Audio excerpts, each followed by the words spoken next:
Welcome back, YouTube, to another Fantasy Football Scout video here with me, Lee, and this is Sam from the FPL Family. Now, we're going to hit pause, Sam, on the price predictions videos just for 1 week. Then we'll be back, as usual, with those videos next week. I've got a feeling Game Week 8 didn't go that well for me again, guys, but we're going to talk about that next week. But this week, given we're having a little bit of a breather, we've got the international break to have to contend with, we're going to answer your questions. We've got 5 questions which we're going to attempt to answer as you guys use the international break to prepare for Game Week 9. And the first question is absolutely tailor-made for you, Sam. And that question is, should we be offloading Spurs players? Now this... Sacrilege! I know, but it feels like a very fixture-driven question, this. If you look at the fixtures, Spurs take a turn now. They really take a turn. Fantastic start to the season.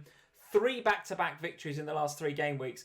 But now we will see whether Spurs have got the credentials that they need to win the title, because the fixtures look tough. You can see why people are asking the question, but what is your opinion? So actually, I'm going to get my notebook. You've got some stats. No, well, so I went and looked at the Spurs fixtures from last season when we played these teams at the venue that we're going to play these games, and mostly focused obviously on Son and Kane, as really those are the 2 players that we're talking about. Most people have got those guys. Yeah, I mean, there might be some defensive assets in there, but for the majority of people thinking about offloading a Spurs player or 2, it's Son and Kane. So of these fixtures that we've got coming up, Manchester City, Chelsea, Arsenal, Crystal Palace, Liverpool and Leicester, of those games, Kane was only fit and available for 4 of them last season. The latter ones, Arsenal, Palace, Liverpool and Leicester. In those games, he blanked in one of them. Okay. And scored goals in each of the others. So a goal against Crystal Palace, a goal against Liverpool and 2 goals at home to Leicester. During Project Restart, that one was. So Kane, I mean, he's Harry Kane, right? You don't often get Harry Kane on this much of a purple patch like he is right now. Just because the fixtures change, for me, doesn't suddenly mean that he's a bad option. I don't think that there's many more consistent players in the league right now than there is Harry Kane. Only blanked in Game Week 1. The fixture argument for me, and I think you said this on our live stream on Sunday, is the fixture argument is tending to be a weaker argument this season, because the home and away thing is not necessarily there. We're seeing a lot of, let's face it, weird and wonderful results this season. So perhaps we should be putting more stock into form rather than fixtures, and there ain't too many players on better form than Harry Kane right now. No, and I think that's right, because you mean take West Ham as a prime example of this, right? They've had a terrible run of fixtures up until last weekend, yet the results that they've been getting and the points that their players have been scoring have been decent throughout that period. So the fixtures are always something that we should consider, but for me, I'm giving it less weight this year because of the way the league has been, the results that we've been having. So for me, Kane is an absolute hold right now. Son, I think, he's a little bit more...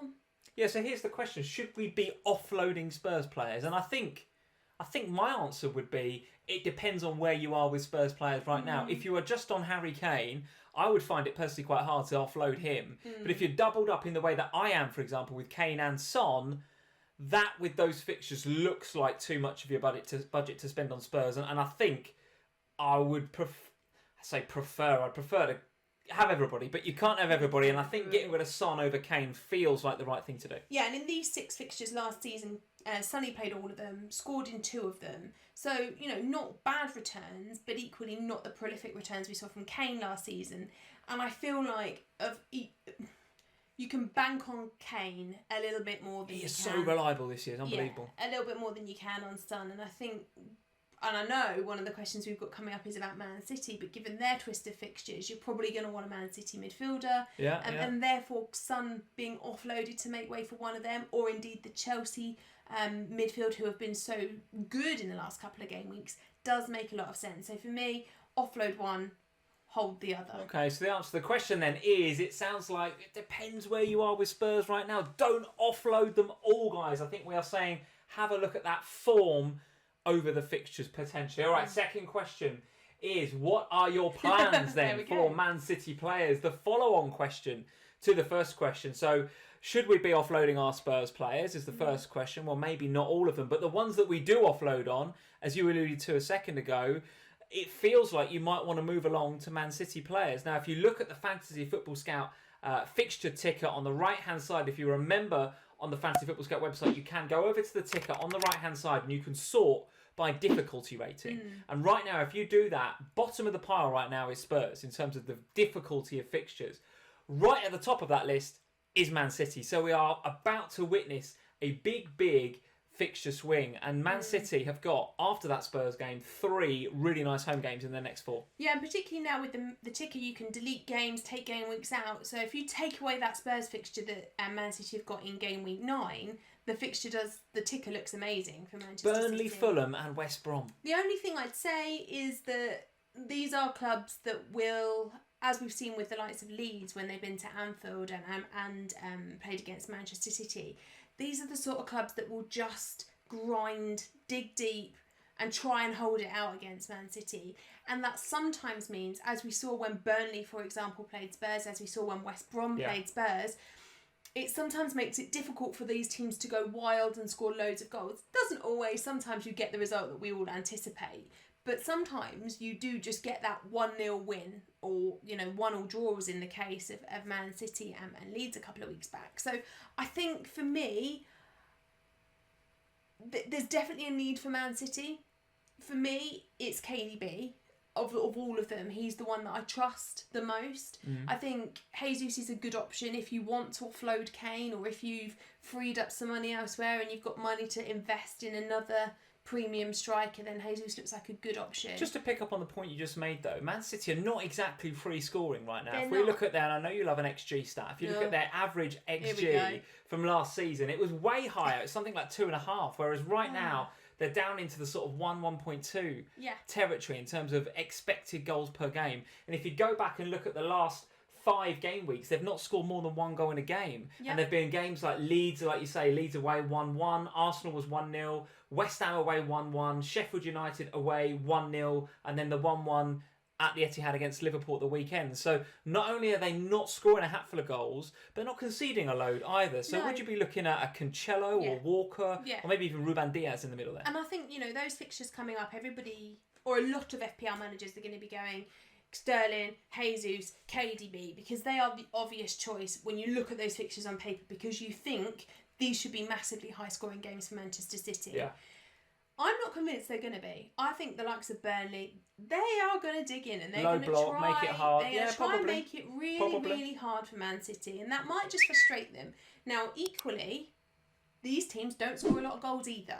So I think that bodes well for the Manchester City defence. I think Cancelo looks like a really nice option. It's obviously a lot cheaper than some of the other Manchester City defensive options. So from that point of view, he looks really nice. With the Liverpool game aside, I was actually quite impressed with Kyle Walker for a few weeks on the bounce. I thought he looked like he was a bit more back to Kyle Walker of old. Like I felt like for the Giving away penalties. Well, no, I said leave the Liverpool game aside. But I think, he's one that I've kind of got my eye on as well, because there's that much attacking return potential from him as well. So I think the defence is definitely one to look out for. But I think the good thing about this is that we can wait it out through game week 9, because Spurs are going to go and attack, because that is the only game Spurs know how to play. So I'm not sure there's a clean sheet in game week 9, but there should hopefully be some from game week 10 onwards. So have a plan. For me, it's KDB and a defender, probably. Yeah, it feels like it. Those of you that are on Kane and Son, I've seen a few transfer musings on the Twitter community. So, wow, Kane and Son out and Jesus and KDB in. That looks really... That feels a bit much, that. For the amount of goals that City are not scoring, that does feel a bit overkill to me. I'm with you. I think defender and a midfielder, with that midfielder probably Kevin De Bruyne, given the route to points that he's got and the penalties and everything else, and just the fact he's KDB... does look, he's absolutely still on them. One miss and he does not get removed off of penalties. I think he's still on. Let's move to the third question. Is Diogo Jota now a serious option? Now, this is one for me, and we saw in that Manchester City game how Liverpool and Klopp set up very differently with the front 4, right? And do you know what? I admired that about Klopp, because we went to the Etihad last season and the system that he played, the traditional 4-3-3, didn't work. And I think this year he was just like, well, that didn't work. I'm going to just go bonkers and try something else.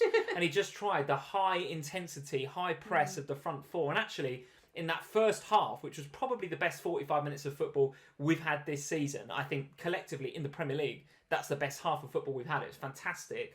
I think the best defenders on the pitch in that first half were Mane, Salah and Firmino. I think they absolutely pressed fantastically well. Jota still needs to add that to his game a little bit. The other three have had 3 or 4 years now of playing that high-intensity press. Jota's getting it. Don't get me wrong. He's got the attitude and he's got the energy to do it. He just needs to properly bed into that team. But the question is he now a serious option? I think he is. If Klopp is able to go, or he's willing to go into that Man City game and completely change the 4-3-3, the tried and tested 4-3-3, and change it up to a front four to accommodate Diogo Jota, I think that he obviously sees this kid as a top player. And let's face it, he has hit the ground running for Liverpool. He's absolutely come in, smashed it up, played well in the Champions League as well against Atalanta. I think he's an option. Do you think with the leaking news coming out of Liverpool about Trent and the potential that he's out for maybe up to a month, Saw that, yeah. does that make Jota an even better option on the basis that the Liverpool back line is kind of shot right now? They haven't got Virgil. Okay, they've got Matip and Gomez, but I think I'm right in saying that was one of their first games they've ever played together against Man City. Those two, I think it's one of the first games they've started together, yeah. So they're not exactly a well-oiled pairing in that middle. So they're still learning. So the only real one you've got left of that back four now is Robbo. And I'm not saying that he's a bad option because, of course, it's Robertson and he never is. But they're just not going to be that defensive unit that they have been in the past. And I wonder if that actually makes all 4 of those Liverpool attacking players better options, because you're going to need them to take the pressure off the rear guard. Yeah, well, Klopp, I think we saw against Man City, he's happy in certain situations to throw caution to the wind and use attack as the best form of defence. And I think Diogo Jota, but one of the things you've got to think about now, if you're a Trent Alexander-Arnold owner, it's easy for me to say, you're now looking at it and going, well, could I have Jota and $1 million or Trent? And I think that's the way a lot of us have been looking at Trent over the course of this first 7 weeks, is he's kind of like a midfielder that gets clean sheet points. Now, we haven't seen as much attacking output, but with him now, or clean sheets for Liverpool, frankly, yeah. So if anybody was thinking of selling Trent up to the Man City game, I think they looked at that fixture and said, well, there's an opportunity for me to sell. Then he gets injured in that game, so people that are still on him are like, well, definitely now I want to sell. So there's that kind of confirmation bias that you need. I foresee a lot of transfers out from Trent to Chilwell or somebody like that. That frees up some money, and I think some people will want to go to Jota. Now listen, he will be rotated. He's not going to start every single game, Diogo Jota, no doubt about it. But he can come on, he can make a difference, and I think he's a really, really good option in that Liverpool side. One more question then, because he falls in the same price bracket as Foden. Will his game time be more, do you think, than Foden gets under Pep at Man City? Well, Foden is an enigma, isn't it? That was his third benching out of 3 in 3 game weeks there. So Foden owners will be probably looking at an exit strategy, and that might be to Diogo Jota in that price bracket. But the City fixtures do look so good coming up that Foden owners have got a big decision to make, I think, and it's a difficult one. It's difficult. Question 4, let's go to, should we be looking at Manchester United players? Now, Manchester United, again, a team that have been hit and miss, frankly, this season, very hit and miss. And actually, they went to Goodison and got a very good result against a Richarlison-less Everton. I can't believe the impact that Richarlison has on that team, and I think they'll be better once he comes back. But Manchester United and Bruno Fernandes in particular played very, very well in Game Week 8. So you're a Bruno owner. I would assume that you are very happy to have him for these upcoming fixtures. Would you want to complement him with anybody else in Manchester United, or is he the only one to look at? I don't think the fixtures are good enough that you would want to double up. I mean, obviously the next game week is, but equally, we saw what happened to Spurs in Game Week 8. So again, if they go and they try and, if you know, these games aren't always as high scoring as we anticipate that they're going to be. If they do what they did against Spurs, it might not be. Plus, Man United have looked a lot better away from home, and I'm not entirely sure why that is. Bruno in particular, way better. And I don't know whether that's, sometimes it's a pressure thing when you're not at home, but then there's no crowds in the stadium, so I don't see that this year. I don't know why that is, but it is a thing, definitely. For me, Bruno Fernandes is the heartbeat of that Man United team. I said on our live stream at the weekend, he should be, in my opinion, the captain of that team. And if I'm going to own a Manchester United asset, I do want it to be him. He's got the penalty stuff in his locker. He's got the ability to do what he did in Game Week 8 and just set the world on fire. And be absolutely fantastic. And I know that he was a bit lucky not to get sent off, and I know that he was a bit lucky that the cross to Rashford just went in without touching Rashford. I get all of that. But he was the driving force in the Manchester United side that game. And if they're going to win games moving forward, it will be him that kind of spurs them on, in my view. So, but I don't think the fixtures, the likes of Chelsea, the likes of Man City, they've got good enough fixtures that you could look at the double up. With Manchester United, those fixtures are a bit mixed. And their form is a bit mixed. So I'm happy to own Bruno, but I wouldn't want to spend any more money on Manchester United just at this moment. I think I'd agree with you. Should we be looking at Manchester United players is the question. My answer to that would be yes. Don't be put off by the fact that in game week 10 and 11, they've got Southampton and West Ham away, followed by Man City at home. 3, on paper, very difficult looking fixtures, but we know the stats, especially for Bruno, look better.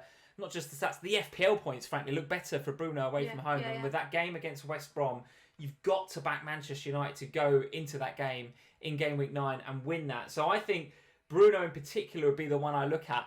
Anywhere else?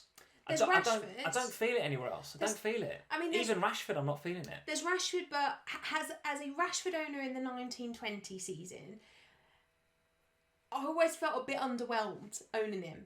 I just never felt he lived up to the hype particularly. It was always a little bit of a disappointment. I don't think you can go to Martial. He's just off it totally at the moment. Greenwood. He had his sulky face on again at the weekend, didn't he, Martial? What's going on with this guy? And I know, I was expecting more. Back from suspension, I was expecting him to turn up and he didn't. Greenwood, you definitely can't go there right now. The defenders, Maguire, maybe, but then I don't see keeping clean sheets against some of those clubs that they've got coming up. So I think for me, it's Bruno or nothing. It's Bruno. There we go. Question number 5 then, Sam. Is the Ziyech hype warranted? Now, we can agree on this one. I think we can agree on this one because this guy, it took him a few game weeks to kind of settle in and get into the team. And we saw last season, Frank Lampard did that with Pulisic a little bit. Wasn't quite ready, so he just let him find his feet, let him settle in London. Good Lord, has he settled now, Ziyech? That's back-to-back games, back-to-back double pointers in the Premier League. Looks absolutely phenomenal. Wand of a left foot, delivery, vision on a lot of set pieces as well. And just looks an all-round great player. Yeah, I totally agree. I mean, you brought him in ahead of Game Week 8. I really wanted to bring him in ahead of Game Week 8, but it would have meant losing Bruno Fernandes. And I wasn't quite... Well, that was a good decision in the end, right? Yeah, I couldn't quite find a way... without taking out Son, who had a game against West Brom, to bring in Ziyech that week. Yeah. So, but he is definitely one that is high on my radar. Potentially, and this is a big statement, I put him higher on my wish list than KDB right now. Wow. Because I think the potential upside for Ziyech is that much greater than we've seen from the Manchester City players right now in by the level of goals that they are scoring and the chances that they are creating. Chelsea are just above and beyond. Does he carry enough goal threat though, Ziyech? We know about his creativity. 6 chances created in that last game week. That was more than any other Premier League player has managed in any game so far this season. 6 chances created. We know about that, but is he going to score goals? But does that matter? Does it matter if he just gets loads of assists? I mean, we've sat here, okay, Harry Kane's got goals this season, but he has got an awful lot of assists. Which, if you take all those assists away, is he the FPL asset that we all know and love at the moment? Of course not. With Ziyech, I feel like at the moment he's bedded in. He knows what he's doing. He's playing really well. The assists are there. He's unlucky not to get more assists than he did at the weekend. I don't think it really matters. If he's going to return 15, 16 points, 14 points each week by getting a couple of assists, does it matter that he's not scoring goals? Well, I think, the thing is, he has already scored a goal, right? When they went to Burnley, he scored the goal. And actually, in the previous game when they played Sheffield United at the weekend, did have a couple of opportunities where he picked the ball up, cut in on his favoured left foot in a very Arjen Robben style way, which I think is what Frank Lampard's looking for. He's looking for him to pick it up and cut inside with Reece James, who I also fancy, by the way, to have a very good season. Already looks a top player, going around the outside of him. And he did curl a couple of good saves by the keeper, one that just missed. So to answer my own question, I think he does carry a bit of goal threat as well. We just got to find his shooting boots a little bit more. But I don't think with a player like that in the price bracket that he is, it matters if he doesn't. I really don't. I think if he's getting that many assists, you know, one of the things we love about Trent Alexander-Arnold last season was the amount of assists that he was getting. Now, you're not talking about that much more to move from Trent to Ziyech, really, in FPL money. Yeah. But he has definitely got more assist potential in him at the moment than Trent has. So for me, regardless of whether he scores goals, if he keeps being as creative as he is right now, in a Chelsea lineup that is so full of attacking promise, there's going to be FPL points for you, and therefore his hype is 100% warranted. All right, okay. Well, Newcastle, Spurs, and then Leeds up next for Chelsea. All teams that I think they can get at. Against Spurs. That Spurs game is going to be a cracking game. I'm looking forward to that already in game week 10. Listen, guys, thank you for joining us here on the Fantasy Football Scout channel. Let's go back to the main page. There we go for our Q&A. In the lead up to game week 9. Enjoy the international break, have a breather, have a look at your fantasy team, keep those transfers in your pocket if you can. You never know. Don't get injured, anyone. What sort of injuries are going to happen over the international break? Trent owners, maybe you might want to go early on Chilwell. I can see his price rising in the background. Guys, leave us a like before you go. Hit that subscribe button if you're new around here, and we'll see you next time when we'll be looking back at game week 8 again and the points prediction. I desperately need some points. See you next time. Cheers. Bye, guys.